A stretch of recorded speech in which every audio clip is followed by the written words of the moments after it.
Salam, kanalımıza xoş gəlmisiniz. Bizi izlədiyiniz üçün təşəkkür edirik. Bugün sizə çox ləzzətli, çox dadlı və çox asan hazırlanan bir kurabiye resepti təqdim edirik. Bunun için bizə lazımdır 125 qram otaq temperaturunda kərə yağı, 1 ədəd yumurta, 100 ml bitki yağı və 200 ml stəkan ilə şəkər pudrası, yəni şəkər kirşan.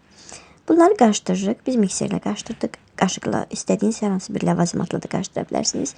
Sonra üzərinə bir dolu çay qaşığı darçın, bir paket vanilin, bir paket qabartma tozu və 100 ml stəkan ilə qarıdal nişastası əlavə etdik.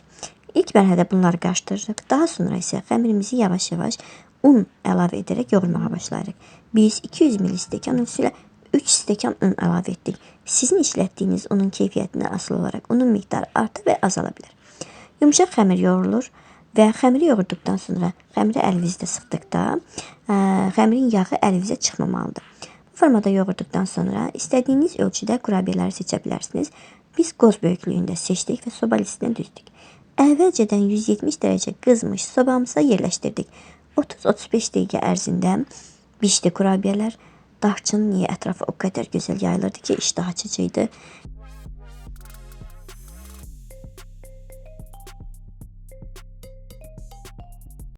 Kofenin yanında istifadə edə biləcəyiniz çox ləzzətli bir kurabiyedir. Ümid edirəm ki, siz də edib bəyənib kanalımıza öz gözəl fikirlərinizi bildirəcəksiniz və bəyənəcəksiniz. Diqqətiniz üçün təşəkkür edirik.